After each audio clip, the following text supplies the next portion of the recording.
அனைவருக்கும் வணக்கம். நம்ம இப்போ செய்ய போகிறது நாகர்கோவில் சைடு செய்கிற முந்திரி கொத்து. அதுக்கு வந்து நம்ம பச்சரிசி, பச்சைப்பருப்பு தோலோடு இருக்கு பாருங்கள், அதை போட்டு நல்லா வறுத்துக்கணும்.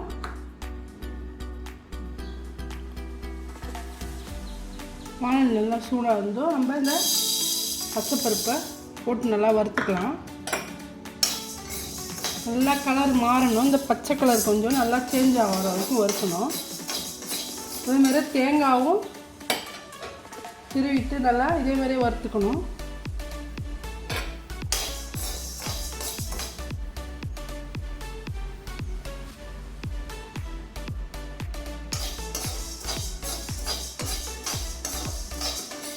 நல்லா கைவிடாமல் வறுத்துக்கிட்டே இருக்கணும்.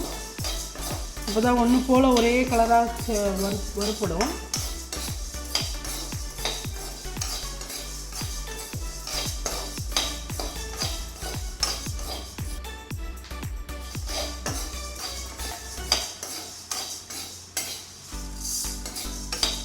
இன்னும் நல்லா கலர் சேஞ்ச் ஆகணும்.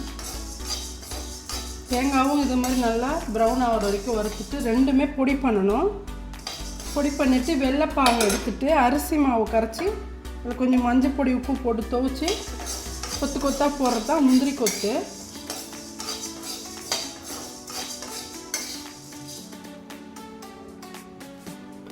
நல்லா கலர் சேஞ்ச் ஆகிடுச்சு பாருங்கள். இந்த டைமில் இதை எடுத்துகிட்டு இதில் தேங்காய் வறுக்கலாம்.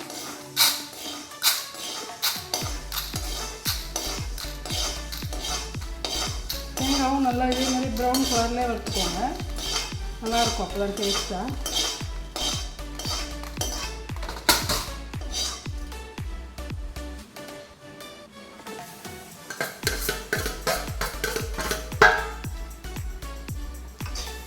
நல்லா ஈரம் போக ப்ரௌன் ஆகிற அளவுக்கு நல்லா வறுத்துக்கலாம்.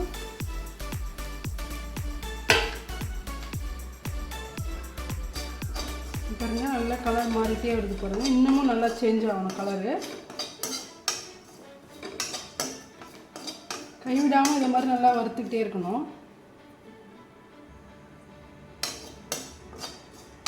இன்னும் கொஞ்சம் கலர் சேஞ்ச் ஆனது நம்ம எடுத்துடலாம்.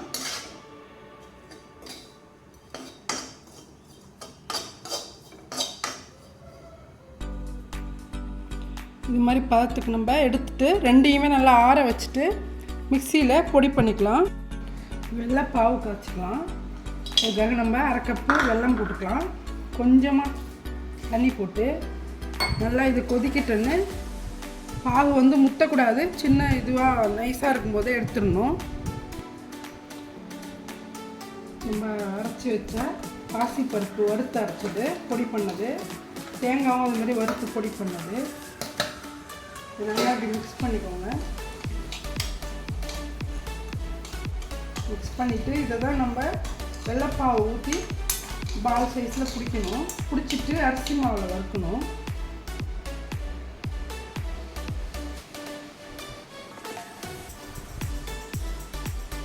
நல்லா திக்காக ஆகணும். கொதிக்கிட்டோம், கரைஞ்சிருக்கு வெள்ளமெல்லாம்.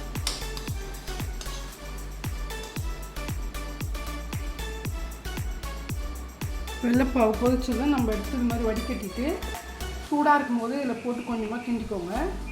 சுத்தமாக போட்டு கிண்டிட்டு சூடாக இருக்கும்போது நல்லா பிடிச்சிருங்க. பால் சைஸில் சின்ன சின்ன உருண்டையாக இருக்கட்டும்.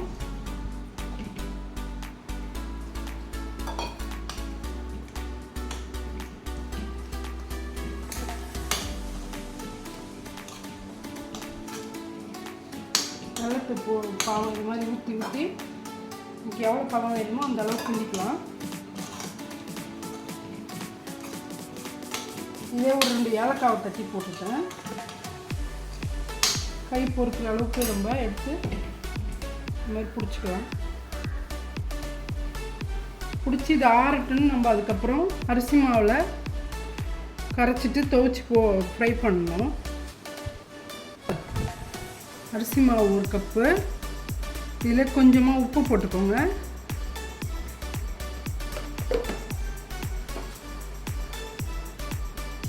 கொஞ்சமாக மஞ்சள் பொடி, கொஞ்சம் கலர் பார்க்குறதுக்கு நல்லாயிருக்கும். போட்டுட்டு நல்லா கிண்டிட்டு கொஞ்சமாக தண்ணி போட்டு கரைச்சிக்கலாம். இந்த மாதிரி நல்லா மிக்ஸ் பண்ணிக்கோங்க.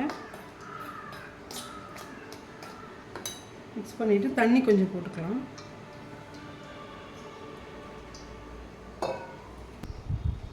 ஆயில் நல்லா சூடாயிடுச்சு. இந்த டைமில் நம்ம கரைச்சி வச்சுருக்கிற இந்த அரிசி மாவில் இந்த மாதிரி பால் மாதிரி செஞ்சு வச்சுருக்கிறத நம்ம ஃப்ரை பண்ணணும். ஆயிலில் போட்டு அரிசி மாவில் துவச்சிட்டு பாருங்கள் போட்டுட்டு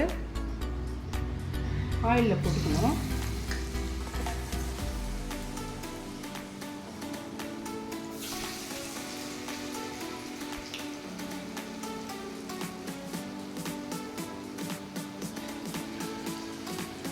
எல்லாத்தையுமே அது மாதிரி பால் ஃபுல்லாக நம்ம துவச்சி ஆயிலில் போட்டு ஃப்ரை பண்ணிக்க வேண்டியது.